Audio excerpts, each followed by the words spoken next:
Hey guys, MoneyMan300, welcome to another video. This time we've got a podcast with Rock King 3 and myself talking about things upcoming at E3 and what E3 is if you don't already know. It's a large gaming expo conference where all the big players, Sony, EA, Microsoft, Ubisoft, Nintendo, all the developers, all the publishers, they come and talk about the things that they got coming in the future, and namely, usually the fall lineup that's coming out. So you'll get console announcements, you'll get game announcements, you'll get game videos, you get all kinds of stuff. And Rocky and I get together and talk about this, very similar in the way that Wolf and Stella, Stig, if you follow them, they did this. Originally, we were going to do it all four. We couldn't quite make the schedule work, so they did theirs. Rock King and I have ours. We're going with now, and there's two parts to this, about 20 minutes each. That's 40 minutes total, and the first part's up on my channel. The second part will be up on Rock King's channel. I'll put a link in the description as well as an annotation towards the end of this one that will take you directly over to his. So I'm going to drop out with this intro here and get right to it. Later. All right, so let's kick this thing off. So got MoneyMan300, of course, joined with Rock King here. I think originally we wanted to get together with Stella and Wolf and do the four of us to be able to do this, but couldn't get our timing to work out, so we had to split it up a little bit. Hopefully after E3 we can all four get together and talk through whatever we see in this next week. I think we'll link the, or at least I will. I think Rock King will also. We can link down in the description if you haven't checked out Stella and Korn's podcast on similar topics. We'll link those down below. But all right, so let's start with current generation of consoles. What do you think so far? You know, we both got the Xbox One on the first day. What do you think so far? Well, kind of got mixed reviews, I think, with the Xbox One. Myself, I've been actually having some problems with the console, with the controllers, with the sound, with some of my recording stuff. I've really struggled to kind of get behind it now. You and I are both fairly technical. It's kind of what we do for a living. And I'm really struggling, and sometimes when I have an update or when I need an update or I'm behind on an update, I really feel like I mismatch with other people out there. So I try to do racing with subs. Sometimes I can hear them, sometimes I can't, sometimes I have a robot voice. It's been a real big struggle. And I was just looking at my game collection that I have right now. And I have Call of Duty Ghosts, which you and I went to the store and bought together. I have Titanfall, I have Forza 5, and then I also rented Watch Dogs. And the only game that I've really stuck with so far is Forza 5. That seems to be the only game that's had any kind of longevity for me. So it's kind of disappointing because I'm a person that only buys 2, 3, maybe 4 games a year. And I hope they all have really long lifespans, and I haven't had that yet. Yeah, I would agree with some of that. I think that my expectations were going in were that it was going to be tough to have really good games going at the beginning. I look back at the Xbox 360, and when it first launched, there wasn't much there, and you just, as developers, there's no ramp-up time for them to get a game on a new console. They just don't have the development time. You know, not like you see on the 360 where you've got studios that take 2 years to develop a game on a known platform. You know, Turn 10 and and all the other developers had to develop against a console that wasn't done yet, against an operating system that wasn't completed, and hardware that was still going through changes up until the last 3 or 4 months. So I give them a little bit of a break on these first ones, knowing that the games we did get, a couple were good. I think Call of Duty was good. There just wasn't enough there, and I think you see that with all the games that came out on the new platforms. They're not quite full games. They had to really trim them down because of the short development window that they had. So I think overall that the Xbox One's been good, but you're right, there's been some bugs along the way and some bumps, and I can't speak for the PS4. I don't know if they've had the same experience over there or not, but there's been some bugs. But I give Microsoft some credit. They have been rolling out a large number of updates and addressing a lot of the issues as they go, although some of them seem to create more issues. Yeah, I agree with you on that. And I didn't actually get the 360 when it first released, so you have a little bit more experience with that. I was expecting a little bit more. My bar was probably a little bit higher. I expected with the new powerful system that we were going to have graphics that would be better gameplay. and it really does seem like just an extension of the 360. I will say that Forza 5 is very, very beautiful to look at as a game, and graphically it's very good. But overall, like you said, it's kind of been a little bit watered down. We've had a little bit less in Forza 5. It's been good.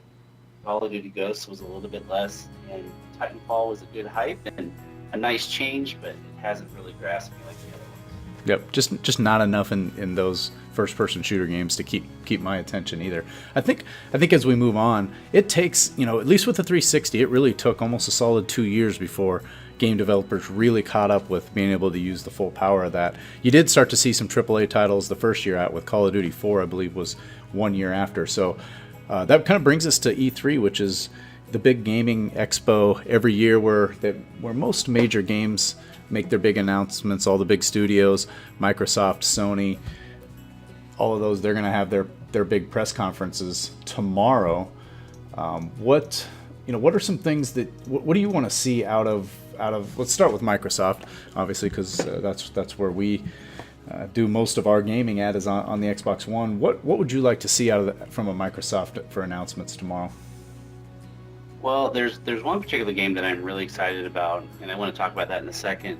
But I mean, you really nailed it there just a second ago when you said that this set of games in E3 still may not be the cutting edge of games that we're looking for. So I'm very optimistic about these games. I'm really hoping that they're going to be really good. At the same time, I think you're right. I think we're still probably another E3 away from having some earth-shattering type of games. We're going to be playing a lot of the same type of games as we are the 360.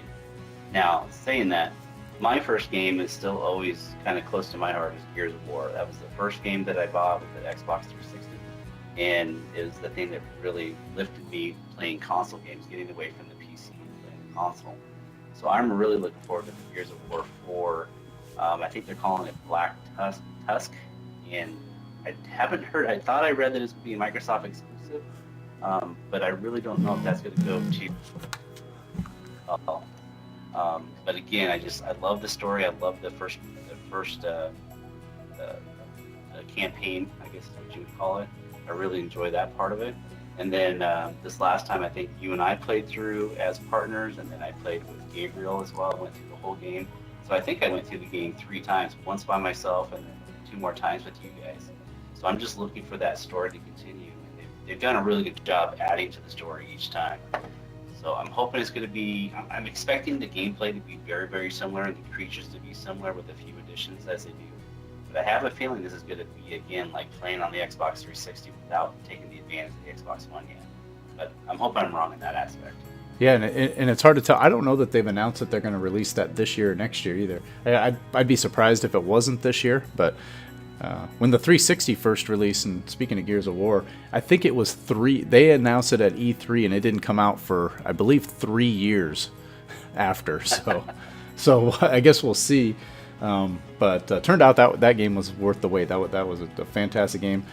The Gears of War series is one of the best looking games, if not the best looking game in my opinion, on the 360.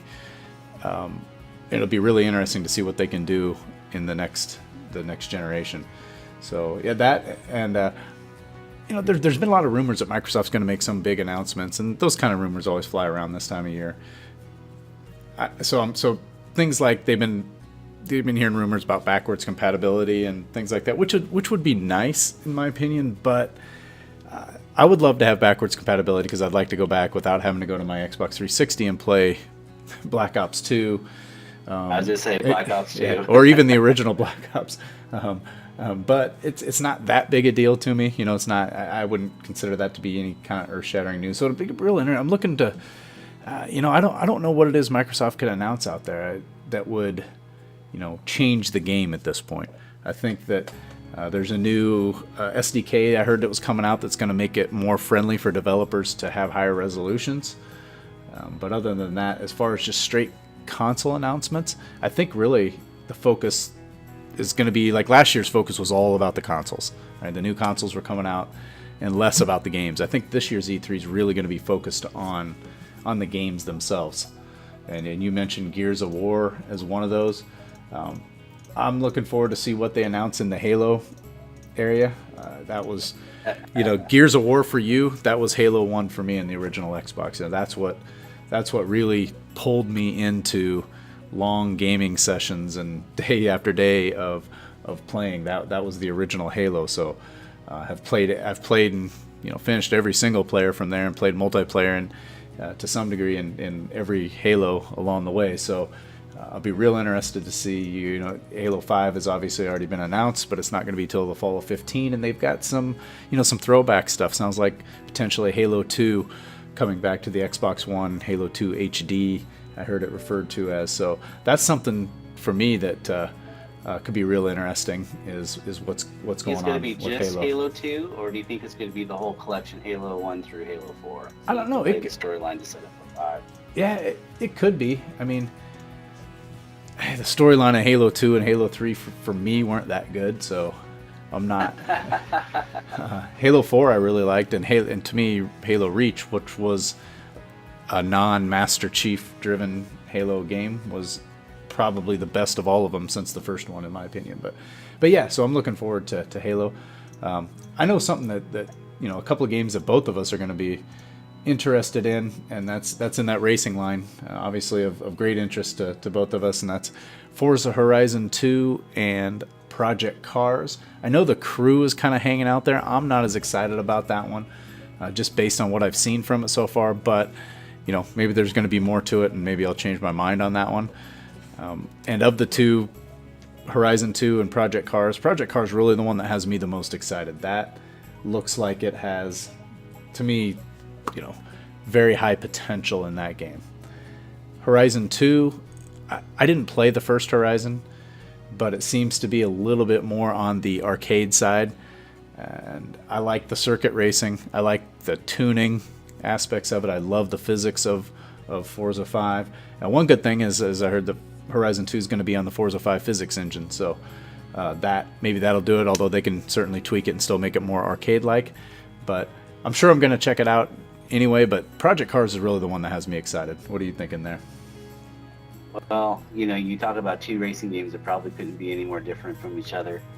Project Cars is going to be along the lines of what we're playing right now with the Forza 5. It's going to be the circuit racing with elements, which is really, really exciting when you talk about being dark and rain and having headlights and stuff like that. That is, if Forza 5 had that right now, it would just be probably the best game I've ever played ever. But with Project Cars coming out, it looks like it's a little bit tougher game to drive, a little more simulation-like. But you add some of those factors in there where each race can be a little bit different just due to the temperature or due to the time of day or overcast or whatever. So I'm probably leaning towards Project Cars as well. I have a feeling that's going to be a game we're going to have to put quite a few hours in to become good at. Now, I did play Forza Horizon, and I didn't play for very long because I really enjoy the circuit racing. I enjoy the Forza 5 and 4 physics. More of the Forza 5 right now with the driving that they have. But since they're going to incorporate that into the Forza Horizon 2, I think it might be worth a try. I'm not big on the open world car drive from place to place to get to a race. I just kind of like to go to the next one started. But they could have probably added some more things to it. The last one, it definitely was more arcade driving. You could run over light poles and all that kind of stuff. Kind of reminded me of Watch Dogs. Kind of joked about that. Oh man, Watch Dogs, that was awful. not the game itself, but the driving in that game is terrible. The driving was very bad. So between those two, I'm looking at. I've actually never heard of Slightly Mad Studios before, so I don't know what kind of history they have, or if this is their first go about on a game on a console. But I'm really excited to give that a try. Just from the elements alone.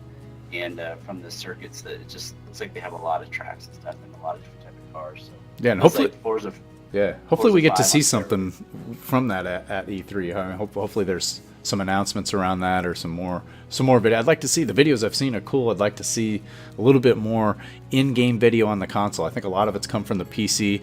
I know there's a video or two out there from the PS4, but I'd love to see some more real in-game. Show a race that's full race in game. Give us a better sense for it. It's been pretty cinematic, the stuff that we've seen so far. Even though it's been in game, it's been very cinematic, which makes it look really cool. I'd like to see some more to see if it actually stands up to that. Well, if you have time tonight, go out to YouTube. There's a Project Cars out there that races on Spa in the Lotus 49. F1 car basically, and it's 2 full laps of it. It's about 7.5 minutes. Oh, nice. Was that on the console or the PC? It actually doesn't say what. Yeah, it's probably the PC. I know there's a lot out there on the PC. I mean, there's some other ones that you can see, which should be similar on the console. But that's one thing about what I like about Forza is that it's dedicated to the Xbox One, and I don't mean that they suck at PS4 players. You don't get to play it in that manner, but in that the developer can focus on a single console, on one single platform, and really get the game right. Some of the best games out there have been, and I'm sure the PS4 players out there would say the same thing, the Sony players, that some of the best games have been the ones strictly dedicated to a specific console. Gears of War, Halo, early on Call of Duty dedicated to the Xbox 360 and the original Xbox. So, and then for the Forza series all the way through. So I wonder a little bit on Project Cars, being that it's going to be the PC, the PS4, the Xbox One. I don't think it's on last gen consoles, if that is going to make it a little bit watered down at all. Yeah, it's hard to say, and I don't know like I said, I didn't know if Slightly Mad Studios has any history on the consoles or not. That's a really big question for me as well. Kind of going back to what you said earlier, I was gonna add that from the Halo perspective, you guys are definitely in the majority of that. I know a lot of people are looking forward to the Halo. And the other part that you talked about briefly was the games being backwards compatible. I think that would be a huge plus. Because you think about the library that you have for the Xbox 360, you could play even 50% of them. It would be fun to be able to go back to them, since right now the Xbox One doesn't have a huge portfolio of games. But I want to go forward and get past the racing games. I know those are really important to us, and we do a lot of YouTube videos on those, and I think that'll be interesting to see how they pan out. And I'm definitely going to try all those out, and I'll probably try out the Crew as well. I just don't know how positive that one's going to be received just yet, but we'll find out. The last game, and I don't know if you want to talk about this one last or not, but the Call of Duty Advanced Warfare. You and I love Call of Duty. We have played a lot of hours of Call of Duty. We've prestiged many of times on a lot of different Call of Duty titles. And you and I were both kind of disappointed in Call of Duty Ghosts, just because it had really good potential. It just feels like they didn't have time to finish it out. What is your thoughts on the Advanced Warfare? I haven't seen a lot of videos or clips on it. What do you think about that one? Do you think we're going to have a good one again? I'm cautiously optimistic about it. I'm not going to get too excited about it. I think we might still be a year early before we see the next real blockbuster. It seems ambitious. A lot of people are calling it, like Call of Titanfall 2. It's because there's some elements of that, some mech suits and different things, and exo suits and wall climbing, and which was interesting. But this is a different studio. This is the first time S&H Games has put one out, so this is their turn to make their mark on this series. So I would expect they're going to put their best foot forward with it, which I think is good. The last couple of Infinity Ward with Modern Warfare 3 and Ghosts have not been the most, in my opinion, the most impressive ones. Black Ops and Black Ops 2 for me have been two of my favorite. So I'm really looking forward to actually, and maybe Advanced Warfare is going to surprise me, but I don't have huge expectations for it. I'm certainly going to play it, and I'm going to, it's still going to be a must buy for me. It is in the Call of Duty series. And like you said, I've played tons of Call of Duty. It's probably not going to stop now unless, we find out ahead of time that it's just a terrible game. It's not particularly enjoying Ghosts after a while. I still had enough fun with it to make it worth a purchase early on. So I think Advanced Warfare is in the same boat. Cautiously optimistic. I got to see if it's there. Is there going to be enough to keep people engaged longer term than Ghosts? Ghosts seem to me to have a very short lifespan, the shortest of all the Call of Duties I've played. And I think that's going to be the key. Advanced Warfare, again, was there going to be another one that's real fun for a few weeks, and then it goes away? Or is there going to be something there that's going to give us some more replayability? And it's got to come from the multiplayer side. You can only play so much in single player. The add-ons, I've never been a huge zombies player. I think it's cool. I think it's fun. Alien Extinction was fun, and Ghosts. I'm sure there'll be something with Advanced Warfare, but I think overall I'm cautiously optimistic. It's ambitious in that they're taking this more into the future, but it's kind of a wait and see for me. Yeah, with the Call of Duty Ghosts, I think I've been telling you guys for a few months now. I need to finish the first player campaign on that, and I still cannot get back to it to finish it. I think one thing to note here, and most people probably know this already, that they are doing a 3-team rotation on the Call of Duty series. They're going to do Infinity Ward. What was the one that you mentioned? I don't even know the name of that one. The new one, the S&H games. S&H Games. Yeah, that's who's making Advanced Warfare now. So you have Infinity. Right. So they're each there's gonna be 3 studios, and they'll each have a 2-year development cycle, which I think is a good thing. You should see higher quality games if each studio has 2-year development cycles, and there's gonna be 3 branches of Call of Duty. So it's gonna be interesting. Yeah, I'm probably going to predict that our 2015 Call of Duty is going to be better than this fall's, but we will see. Let's be optimistic about it. Let's hope it comes out great and adds some of the game types that we're missing and some of the fun factor to it. All right, guys, that wraps it up for part 1. Head on over to Rock King 3's channel, linked here in the annotation, also down below in the description for part 2. Another 20 minutes, a lot of great conversation, so head over there and check that out. Later.